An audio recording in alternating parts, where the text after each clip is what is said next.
Mame Mao Akwaba Emfa Umbra Ghana SM TVGH so wofre me Addo searching. So they said the next MPP government will not entertain those things. Exactly. And you see Sammy Gyamfi. Aye omonam fufu aninti.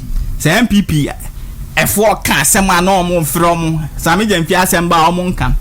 The other time I told them we know all of you. And the next time I will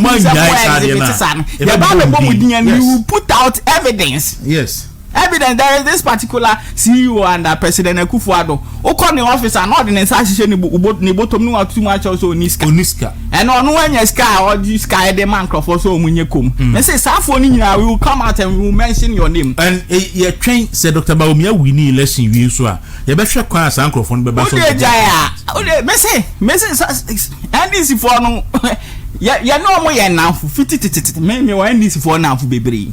But omo bo yam omo wasum da pa na omo bo yam. Kwan Sammy Gyamfi power. Ede Baumia e fa so no. Ase nyina okrum ha ye hu ya. Na Sammy Gyamfi this ba ban mu a na wo MPP ni wo se me enka Sammy Gyamfi asem. Are you crazy? Me dream ho kra me ntiase. Orapo Yando, the Ashanti Regional Communication Director for the New Patriotic Party. You see that room, Presido is just fantastic. Tap his shoulders for me. He has done what if I show that brand. the famous Poyando. The famous Poyando. Oh, hi, give papa. Fantastic Poyando. I say, almost say, Omudundum lights if you say Transformers, Nibia say. That's what my team in Boteponia. Transformers via. And about say good morning, Daryl. Hope you are well. Please, or say the answer.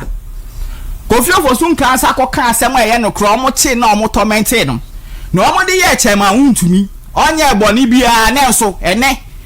Yes season ni niam nyina ne properties ne bank account nyina ene atade a wo hekra yes season. No mo de yes Obama. What anadu the swom.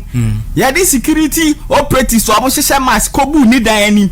Ekotwe na asete sese oye criminal ede ne koto cells no omo de MPP for how omo persecute MPP for how omo deny ebi bail omo use draconian bail conditions me no ka se Kofi Dwumo egusu dem oba me 55 million bail until meet here omo obnoxious bail conditions just to keep people in police custody sani ama we nyina omo de MPP for say ye ba mu ni eyo mu bi na wo ye MPP ni wo say wo business partner ana so bi ye wadanfo enti wo ba be kase munja na sa wunipa no e mabu na wo party ni mu no ye be gada mo emba bia wo bia emfa ho ni opposition emfa ho ni wudi bia emfa ho ni wudi a wo MPP mu sa nipa no wo be jane wo na mu mirika we are sounding that caution to MPP because omo go through this torment you are not part you are not wearing their foot so you wouldn't feel it and I'm saying this say me the only thing about my major MPP MPP be ba mu ni e be say oh yeah, fine. MPP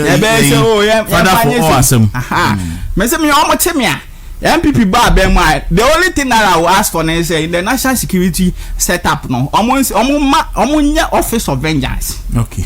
Office of vengeance no office of the office of vengeance. Vengeance and no yeah for NDC for persecute on Baba Amando all those people. Any fancy comedy exactly. We need to make sure say it will get to a time yeah, this kind of experience. There is a party in power now. Okasa near Babecho. In fact, yes, I will make it the point of MPP for penny food. Look, and now your MPP NDC were being there are any power MPP more. Sammy Gyamfi asem ba omon pese de kan. Oka Sammy Gyamfi asem a no ma fro say oh jai. O to be trust Sammy Gyamfi wa dia no ma friend ni pan say on delete. We know people in the MPP who are doing those things. And NDC, MPP who are being mono. Abre ato force in case in econo. Na MPP, e be MPs, na no mudi animu. Edi omo ko papacho de mo say nyai wo mo. It is good say we send this across. President na won to President Jomarama no. Ono no. Eniema a o ye no, ne appointees ni na hu say o ye corrupt. Enti wa mo so ye bi. Na appointees na hu say ba oba ye obefuma japade afa. Enti na daman what they iron a retirement package, you know. What they amani ni awudi ni adi ato so no. E ono ane japade a o ko tene fi no ne busu afọ di akọ enjoy. Enti na se Zuma resources so se hwan waji afa no. Enti wo gigi ni amani na afa di a ene aka so be bi. Because Who ye be ya, Miss me be ye. And on President Mahama, evidence ban papa be adi. Sir, where you be a Bobaso be buma name Mama so be pet a Japadiam or in a bush na fono. Naban ye da. Ye, can't tell you about Babu TV, I won't come best because one more that one I say now be PF. Decided to do. Hold on, Baku. President Mahama we who for? President Mahama we who for? Obakaya President Akuffo time na data no war or if equality kusuno. What I say now we now be a president die no. What can abonti or announcement say? We per se we so sidi na fina baimu. Wanga. Okay. President Akuffo no can be. Yes. Meboa. Yes. Nkwasiasem so resign. Nkwasiasem so resigning. President Mahama ye who for? Then ama ayi to an system. And now it's a new official position. There be I say the personal opinion. Second way you do a bold one and go back and abonte say time will not me no it's mountain. But yet he doesn't have the balls. And one my Kalisos in the what on it. Well, I don't know. In said and Emma Okoda Kulibu after that no more flying out of the Republic to me was bad yeah sure and I require you see what me should you will be and then one natural and I'm a secretary no kinkan it will be what you say President I'm a room or the salon room but when you boot but don't we I will state secretary the autocrat be a I want I said we do when you I will coach be yes, what's wrong? Maybe a kaya pen I'm who is President Mahama and Ninty or Ma Kalistos Nature say, one more essay na bino or Julie said Julo Zebra and near to force in essay na bino. And yes, Sidin Katia. Eric Maton, my sender, you be Julo Zebra as chief of staff, or so keeping government in check. And now to force in so his castle. And a Julo Zebra no keep at Adini in check. Okay, we did Bempo. April the 3rd April or so. It was Addo forcing the race was supposed to move past some station catches for idea and chase her. Addo forces sabotage ministers.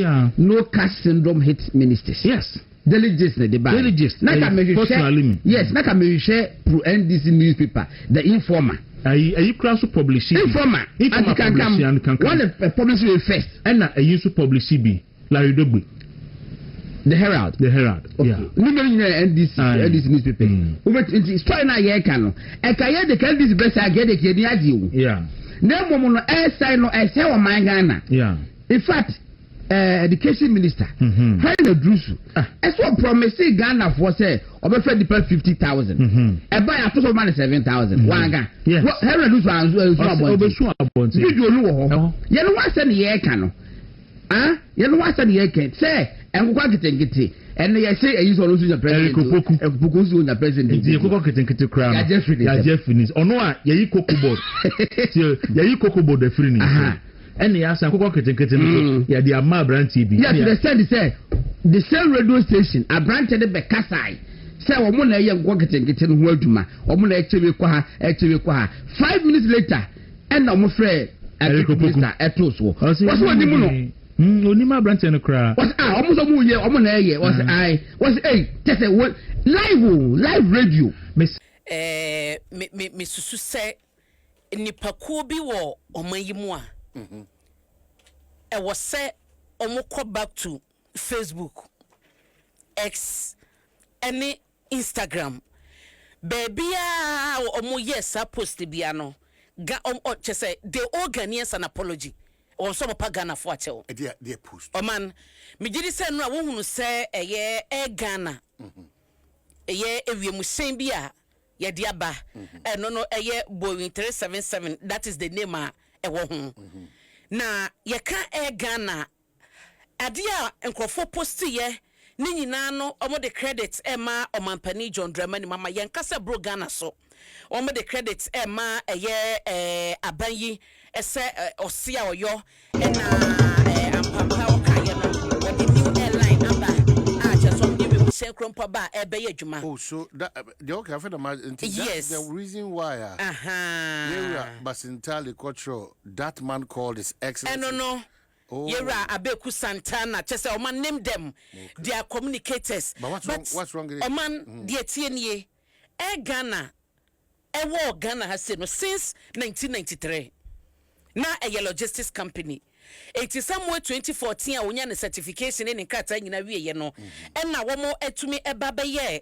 And air operations and as omo benya air operator certificate no. They just omo to be do. And no crampo no omo nya commercial. Enye nipa te say boy na ba bedru Ghana asesi aye kase no eye for edwadie eye for eye cargo ye de fa niema nti enye de nipa kwa akotre menye commercial say me tu kwan akọ US na me kwa anum nti me kwa akofa say nka yedim say Ghana Airways wo hodom no bibisa na ya revive no enye no kre. It is a private company I wo Ghana ase ya o maye o madwuma na we no ye additional